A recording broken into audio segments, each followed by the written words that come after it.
신바람 사연 아파트. 오늘의 사연 시작하겠습니다. 안녕하세요. 종종 사연을 즐겨 듣는 평범한 30대 여자입니다. 결혼한 지는 3년이 되었지만 아직 아이는 없어요. 제가 카페를 차린 지 얼마 되지 않았거든요. 카페가 어느 정도 자리를 잡으면 그때 아이도 갖고 그러려고요. 제가 오늘 이렇게 사연을 적게 된 건 바로 제 친구이자 시누이 때문입니다. 이제는 더 이상 친구가 아니니까 그냥 신우라고 부를게요. 신우와는 어린 시절 학교에서 처음 같은 반을 하면서 알게 되었으니까 벌써 15년도 넘었네요. 사실 처음부터 친한 사이는 아니었어요. 신우와 저는 성격도 성향도 비슷한 구석이라곤 하나도 없었기에 완전히 다른 무리와 어울렸거든요. 평범한 학생이었던 저와 달리 신우는 사람들로부터 주목받길 좋아하는 학생이었어요. 문제는 그 주목을 늘 안 좋은 이유로 받는 거였지요. 주변에는 늘 시끄럽고 기가 센 친구들로 바글바글했고 그런 신우를 전 이해할 수가 없었습니다. 사실 이해할 필요도 없었지요. 그때만 해도 저는 신우를 제 친구라고 생각하지 않았으니까요. 아예 신우라는 사람한테 관심이 없었습니다. 신우도 그랬을 거예요. 그래서인지 3년 내내 같은 반을 하면서도 말 한마디 제대로 해본 적은 없었고요. 그런 신우와 다시 만나게 된 건 재수학원에서였어요. 신우를 다른 곳도 아닌 재수학원에서 마주칠 거라곤 상상도 못했습니다. 친하진 않았어도 같은 동네에 살다 보니 원하든 원치 않든 신우에 대한 소식이 들려오곤 했었거든요. 분명히 연예인을 한다며 다니던 학교도 때려쳤다고 했는데 아무튼 신우도 저를 알아봤는지 자꾸 제 쪽을 슬금슬금 쳐다보더라고요. 그리고는 며칠 뒤 신우가 먼저 말을 걸어왔습니다. 점심이라도 같이 먹으면 안 되냐면서요. 사실 재수학원이라도 친구는 필요하잖아요? 그런데 신우가 너무 공부를 못하니까 다른 사람들이 같이 공부하기도 꺼려하고 그랬던 모양이에요. 그래서인지 엄청 주눅이 들어있더라고요. 눈치도 많이 보고 도대체 그동안 무슨 일이 있었던 건지 이유를 묻진 않았지만 너무 달라진 모습을 보니 마음은 안 좋더군요. 그때부터 저도 주책맞게 쓸데없이 정의감이 발동해서는 신우를 도와주고 싶어졌지요. 그때부터 어딜 가든 뭘 먹든 제가 챙겼어요. 같이 하자, 같이 가자. 처음에는 떨떠름해 하던 신우도 나중에는 마음의 문을 열었는지 항상 제 옆에 붙어 있으려고 하고 그렇게 저희는 친구가 되었습니다. 20살이 넘어서야 서로 편하게 전화하고 문자하는 그런 친구가 된 거예요. 신우가 그때 너무 고마웠다고 하더라고요. 신우가 정확히 어떤 기분이었을지 전부 다 알 수는 없었지만 제가 도움이 되었다니 너무 기뻤네요. 하지만 여전히 신우와 저는 종종 서로 이해하지 못하는 결정을 내리곤 했습니다. 누구 한 사람이 절대적으로 옳을 순 없지요. 사람마다 다른 생각과 이념을 가지고 있으니까요. 신우의 결혼도 그랬습니다. 지금도 저는 도대체 어떤 이유로 신우가 그 결혼을 하겠다고 고집을 피웠던 건지 이해를 할 수가 없습니다. 재수에 꼬박 1년을 보낸 뒤 있었던 일입니다. 다행히 원하던 성적을 받아서 바로 대학에 진학한 저와 달리 신우는 1년 더 공부를 하겠다고 했습니다. 아무래도 학원이 자기랑 안 맞았던 것 같다면서 기숙학원에 들어간다고요. 신우는 핸드폰도 없앴다고 했습니다. 그래서 전 저대로 대학 생활을 즐기며 마음으로 신우를 응원하고 있었지요. 그런데 그렇게 반년쯤 지났을까 없앴다는 신우의 전화번호로 연락이 왔습니다. 신우가 기숙학원에서 나왔다고 하더라고요. 하지만 절 더 놀라게 한 건 신우의 폭탄 선언이었습니다. 기숙학원에서 알게 되었다는 나이도 9살이나 많은 남자와 결혼을 할 거랍니다. 저는 제발 다시 생각해보라고 아직 한참 어린데 왜 나이 많은 남자랑 결혼을 하냐고 신우를 말렸습니다. 일단 대학도 가고 이것저것 해보고 이후에 생각해도 늦지 않는다니까 자기 인생에서 이 남자보다 좋은 남자가 나타난다고 누가 보장할 수 있냐입니다. 그러면서 저한테 안 나타나면 너가 책임질 거냐고 묻더라고요. 그때 제가 책임질게라고 대답했다면 지금쯤 뭔가 달라져 있었을까요? 전 당연히 책임은 무슨 책임이냐면서 그래도 결혼은 아닌 것 같다고 신우를 말렸습니다. 하지만 사랑에 눈먼 사람을 제가 어떻게 설득할 수 있었겠어요? 신우의 부모님, 그러니까 저에게는 시부모님이시지요. 두 분도 역시 신우의 결혼을 반대하셨고 결국 신우는 그 남자와 식도 올리지 못했습니다. 둘이 멋대로 동거를 시작했고 남자 집에 들어가서 살기 시작했지요. 문제는 그 남자도 그 남자의 부모도 누구 하나 돈 벌어오는 사람이 없었습니다. 오히려 신우에게 친정에서 돈 좀 받아오라고 억지를 쓰는 상황이었지요. 나중에서야 알게 된 일이지만 신우가 학원에도 매번 명품만 입고 오고 씀씀이도 크다는 걸 알게 된 그 남자가 의도적으로 신우를 꼬신 것 같더라고요. 꼬신다고 넘어간 신우도 어리석은 거지만요. 아무튼 남자 쪽에서는 신우가 꽤나 있는 집 달이라고 생각했던 모양이에요. 그런데 막상 같이 살기 시작했는데 그게 아니었으니 둘의 사이는 급격히 안 좋아졌지요. 게다가 나중에서야 신우에게 듣게 된 사실은 더 충격적이었습니다. 2년의 결혼 생활 동안 남자로부터 생활비는 딱 한 번 받아봤다더군요. 임신한 신우를 두고 바람을 피다 들켰을 때는 혼인신고도 안 했는데 무슨 상관이냐며 적반하장으로 나왔고요. 아무튼 결국 신우는 뱃속에 아이를 잃고 나서야 정신을 차리고 남자와 헤어졌습니다. 하지만 지나간 세월을 그 무엇으로 보상받을 수 있겠어요? 신우는 그 나이 때가 누릴 수 있는 것들, 누려야 하는 것들을 해보지 못했잖아요. 그렇다 보니 당연히 저를 포함한 다른 사람들처럼 사회생활을 해본 적도 없었습니다. 그런 영향 때문인지 저희의 우정도 결이 좀 달라졌다고 해야 할까요? 신우에 대한 제 우정은 언젠가부터 어린 여동생을 걱정하는 언니의 마음처럼 바뀌었더라고요. 신우도 그런 저에게 고마웠는지 하루는 자기가 정말 괜찮은 사람을 소개시켜주고 싶다고 했습니다. 사실 신우의 인간관계는 어느 정도 다 파악하고 있었기 때문에 신우가 주선한다는 소개팅이 솔직히 탐탁치는 않았어요. 하지만 자기 딴에는 고마워서 그런다는데 무조건 싫다고 하기도 그렇더라고요. 그래서 신우 입장 생각해서 밥이나 먹고 오자 생각하고 나갔습니다. 황당하게도 소개팅 장소에 와 있는 건 신우의 오빠, 그러니까 제 남편이었어요. 너무 웃겼어요. 알고 지낸 지가 몇 년인데 뜬금없이 소개팅이라니 저도 남편도 한참을 웃었지요. 그런데 어쨌든 소개팅 자리였기에 저도 남편도 신경을 쓰고 나왔었거든요. 편하게 볼 때랑은 좀 다르더라고요. 평소엔 그냥 친구 오빠라고 생각했는데 그날은 좀 잘생겨 보였달까요? 남편도 말하기를 제가 아는 여동생이 아니라 여자로 보이더랍니다. 친구의 바램이라고 해야 하나, 계획이라고 해야 하나, 아무튼 저희는 그렇게 사귀게 되었습니다. 양쪽 부모님 모두 좋아하셨어요. 서로 오래 알고 지낸 집안이니 어떤 사람들인지 잘 안다고 생각하셨을 테고, 걱정할 이유가 없다고 생각하셨을 거예요. 저도 그렇게 생각했으니까요. 하지만 친구랑 가족은 다르다는 걸 살아보니까 알겠더라고요. 친구 사이에도 가족 사이에도 서로 지켜야 할, 넘지 말아야 할 선이라는 게 있잖아요. 그런데 친구였다가 신우와 올케 사이가 돼버리니까 그 선이 굉장히 모호해지더란 말입니다. 불편한 이야기를 듣게 되더라도 다 널 생각해서 하는 말이라는 그 문장만 덧붙여버리면 달리 반박을 할 수가 없는 거죠. 3년의 결혼 생활이 짧다면 짧고 길다면 길잖아요. 그동안 솔직히 별의별 일이 다 있었습니다만 그걸 다 늘어놓으면 한도 끝도 없을 것 같고요. 결정적으로 신우와 시어머니 때문에 우정이고 나발이고 다 때려치게 된 것만 말씀드릴까 봐요. 결혼할 때도 우리 집 사정 잘 알잖니라는 시어머니의 말씀에 타협을 많이도 했습니다. 한 번뿐인 결혼식이니 저도 나름대로 꿈꿔오던 그림이 있었거든요.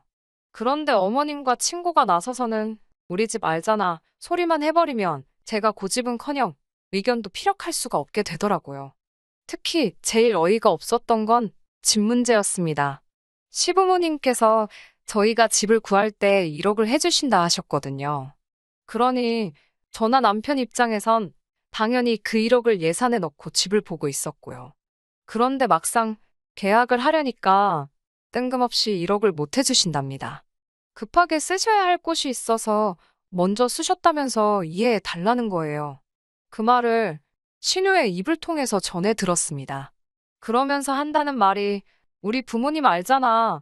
돈이 있으면 다 퍼주고도 남으실 분들인걸. 정말 없어서 그러시는 건데 이해 좀 해주면 안 되냐입니다. 이건 뭐 이해 못한다고 하면 졸지에 천하의 나쁜 X, 눈물도 없는 X가 되게 생겼더라고요. 남편도 미안하다며 저에게 한다는 말이 그런데 너도 알지 않냐고 원래 그런 분들이 아닌걸. 지금 생각해보면 알긴 개뿔. 제가 뭘 알아요. 그런 제가 신우와 완전히 선을 긋게 된 건 결정적으로 얼마 전에 있었던 사건 때문입니다. 처음에 말씀드렸다시피 제가 카페를 오픈한 지 얼마 안 되었어요. 카페를 오픈하게 된 건 여러 가지 이유가 있습니다만 회사를 언제까지 다닐 수 있을까에 대한 고민이 가장 컸던 것 같아요. 저는 중소기업을 다니고 있었는데 아시다시피 중소기업이 대기업보다 복지도 그렇고 연봉도 그렇고 만족스럽지가 못하잖아요. 임신과 출산은 또 어떻고요? 거의 복직은 물 건너가는 거지요. 이런 걱정을 안고 사느라 이도저도 아닌 어중이 떠중이처럼 살 바엔 확 저질러 보자. 그런 생각을 하곤 카페를 열어버렸네요. 제가 카페를 연다고 하자 신우가 저에게 넌지시 자기 좀 써주면 안 되냐고 물어보더군요. 자기도 이제 사회생활을 해봐야 할 것 같은데 모르는 사람 밑에서 시작하는 건 두렵고 겁이 난다면서요.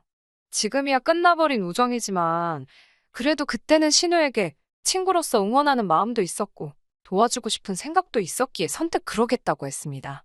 그래서 신우를 제가 오픈한 카페에 채용하기로 했어요. 신우뿐만 아니라 다른 직원도 한 명 더 뽑았고요. 저도 출근하니까 뭐 크게 걱정할 이유가 없었습니다. 하지만 사회생활을 안 해봤다고 해도 신우의 태도에는 큰 문제가 있었습니다. 일단 출퇴근 시간을 안 지키는 건 기본이었어요. 카페가 오픈이 10시였기 때문에 9시 반부터는 나와서 오픈 준비를 해달라고 했습니다.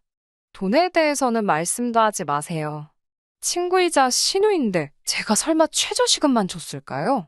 넉넉히 줬고 30분 일찍 나오는 것도 1시간으로 계산해 주기로 한 상황이었습니다.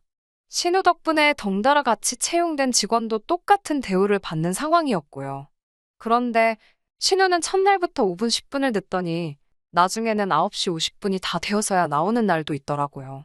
그래놓고 1시간으로 계산해줘야 한답니다. 자기가 일부러 늦은 게 아니라 다 일이 있어서 그런 거라면서요. 신우의 계산법을 여기다 열거하자면 아마 사연 들으시는 분들 다 어이가 없어서 뒤로 쓰러지실지도 몰라요. 한 번은 이런 일이 있었습니다. 신우가 카페에 일하러 오면서 자꾸 머리를 안 감고 오더라고요. 제가 여기는 음식을 파는 곳이다. 위생이 중요하고 보여지는 것도 중요하다. 제발 씻고 나와달라고 했습니다. 그러자 카페에 나오지만 않으면 안 씻어도 되는데 카페에 나오기 위해 씻는 거니까 씻는 시간도 시급으로 계산을 해달라고 하더라고요. 아무리 사회생활을 안 해봤어도 이런 계산법을 어떻게 생각해낼 수 있는지 황당하더군요. 제가 그게 말이 되냐고 돈 벌러 오면서 씻고 오는 건 당연한 건데 그걸 돈으로 주는 사장이 어딨냐니까 자기는 도대체 이해가 안 된답니다. 카페 아르바이트가 커피 잘 만들고 카페 잘 치우면 되지. 왜 머리를 감고 안 감고가 문제가 되냐면서요. 말이 안 통하더라고요. 급기야 오픈한 지 2달도 안 된 제 카페 사이트에다 어떤 사람이 신우에 대한 이야기를 적었더군요. 커피 내리는 직원이 그러니까 제 신우가 커피를 내리면서 연신머리를 벅벅 긁더랍니다. 그리고는 그 손으로 자기 머그잔을 만지는 걸 봤다면서 솔직히 비위가 너무 상했다네요. 보다 못해 손님이 신우한테 한마디를 했더니 그럴 거면 본인 컵을 들고 다니라며 신우가 되려 짜증을 냈다면서 다신 안 올 거라고 적혀 있었지요. 저는 그런 일이 있었다는 건 전혀 몰랐습니다. 사실 확인을 위해 다른 직원을 신우 몰래 불렀어요. 그러자 직원이 쭈뼛거리며 말하길 제가 스무디에 넣을 과일을 사러 간 사이였답니다. 그러면서 신우가 괜히 사장한테 꼰지르지 말라며 자기가 사장 신우라고 협박 아닌 협박을 했다더군요. 저는 고민 끝에 신우를 불렀고 가게에서 나가달라고 했습니다. 친구를 직원으로 쓴다는 걸 너무 단순하게 생각한 것 같다고요. 너랑 더 이상 불편해지고 싶지 않다. 친구로서, 가족으로서 편하게 지내려면 일로는 엮이지 않는 게 좋겠다고. 최대한 친구의 기분을 해치지 않게끔 부드럽게 이야기했어요. 하지만 결국은 나가달라 소리이니 신우 귀에는 곱게 들리지 않았던 모양입니다. 신우가 이 코딱지만한 가게가 뭐라고 지금 자길 무시하냐입니다. 그러더니 뜬금없이 지금 제가 이만큼 해놓고 사는 게 다 자기 덕분인 걸 왜 모르냐입니다. 자기 아니었으면 제가 어디 가서 자기 오빠만큼 멋진 남자를 만나서 살겠냐고요. 아니, 내가 소개해달랬나 지가 소개해줘놓고 이제 와서 뭔 헛소린가 싶었지요. 하지만 그 순간에는 너무 황당해서 말도 제대로 안 나가더라고요. 저는 뭐 너가 그렇게 생각할 줄은 몰랐는데 그래 이 코딱지만한 가게가 그래도 나한텐 밥줄이라서 너랑 일 못하겠다 나가달라고 했습니다. 이쯤에서 끝났으면 그래도 시간이 흐르면 해결될 일이었을 겁니다. 결국은 친구 사이인데 이해 못할 게 뭐가 있겠어요. 신우가 먼저 미안함을 느꼈을 수도 있고 제가 다시 신우에게 도움을 요청했을 수도 있지요. 그런데 어머님까지 이 상황에 끼어드시면서 그런 희망도 산산조각이 나버렸네요. 그날 밤 머릿속이 복잡해 잠을 못 이루고 있는데 어머님께 전화가 걸려왔습니다. 이미 남편도 상황을 알고 있던지라 저 대신 자기가 전화를 받겠다고 하더군요. 하지만 제 핸드폰으로 거셨다는 건 저랑 이야기하시겠다는 거잖아요. 괜찮다고 하고 전화를 받았어요. 그런데 어머님께서 제가 전화를 받기가 무섭게 대뜸 정말 보자 보자 하니 너무하다며 소리를 지르셨습니다. 그러더니 뜬금없이 저더러 친구가 나이 먹은 남자랑 놀아나는 동안 전 안 말리고 뭐 했냐입니다. 친구가 그러고 사는 동안 너 혼자 잘 먹고 잘 사니까 좋았냐고 저더러 사람도 아니라대요. 뒤이어 제가 뭐라 말할 틈도 안 주시곤 저더러 네가 뭔데 내 딸 무시하냐고 친구가 어떻게든 살아보겠다고 그 자존심을 버리고 카페인지 나발인지 가서 싫은 소리 들어가며 일을 하는데 넌 친구라는 게 유세나 부리고 있다면서 고래고래 악을 쓰셨지요. 그러면서 너가 내 딸한테 그랬으니 앞으로 두고 보자입니다. 시집살이 말로만 들어보지 않았냐면서 한번 저도 당신 밑에서 굽신거려봐야 정신을 차릴 거라나요. 옆에서 듣던 남편이 어머님께 지금 뭔 말씀을 하시는 거냐고 잡들이를 할 거면 길 잡들이 하지. 왜 이 사람한테 그러냐면서 소리를 질렀습니다. 그러자 어머님께선 여자에 미쳐서 지 부모도 몰라보는 자식이라며 졸지에 남편한테까지 욕을 퍼부으셨어요. 그러면서 제가 제 남편을 망쳐놨다네요. 남편은 씩씩거리면서 제 핸드폰을 들고 작은 방으로 갔습니다. 방문에 귀를 대지 않아도 어찌나 소리를 버럭버럭 지르는지 다 들리더라고요. 어머님께서 욕을 하시는데 개 나오고 소 나오고 남편도 남편대로 그렇게 오냐오냐 해주니까 지 밥벌이도 못하고 똥인지 된장인지 분간도 못하고 사는 거라고 받아치고 어휴 난리도 아니었지요. 아무튼 남편이 신나게 어머님한테 쏘아붙여준 덕분에 제 억울한 마음도 어느 정도는 가시는 듯 했습니다. 남편은 저에게 앞으로 어머님과 신우가 사과하기 전까진 시댁에 가지 말고 마음 쓰지 말라 했어요. 며느리 노르시고 뭐고 필요 없다면서 자기가 그 꼴 못 본다대요. 그리고 이제는 신우 옳게 사이라고 네가 윗사람이니까 윗사람 대접 받으면서 살랍니다. 친구 사이는 끝났다고 생각하고 선 긋고 살라고요. 처음에는 남편 말이 냉정하게 들렸지만 곰곰이 생각해볼수록 그게 맞겠다 싶더군요. 그 일이 있은 이후로 벌써 몇 달이 지났지만 저는 시댁에 연락하지 않고 있습니다. 딱 2번 신우에게 연락이 오긴 했어요. 저 같은 사장 만날까봐 자기는 일 안 하고 살 거라는 뭐 유치한 문자였는데 신경 안 쓰려고요. 저나 잘 먹고 잘 살면 되지요. 그러다 언젠가 신우가 뭔가 깨달으면 다행인 거고 못 깨달아도 어쩔 수 없지요. 뭐. 그래도 이번 일을 통해서 남편이 제 편이란 걸 알게 돼서 기쁘긴 하네요.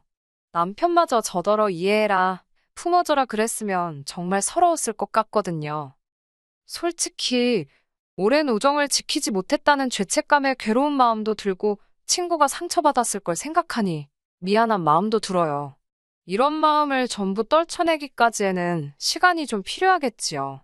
그래도 이제는 제 마음부터 챙기고 살려고요. 신우도 그랬으면 좋겠네요. 언젠가 다시 웃으며 만날 수 있는 날이 올까요? 끝까지 들어주셔서 감사합니다. 오늘의 사연은 여기까지입니다. 구독과 좋아요, 알람 설정 부탁드리고 더 좋은 사연으로 다시 찾아뵙겠습니다. 감사합니다.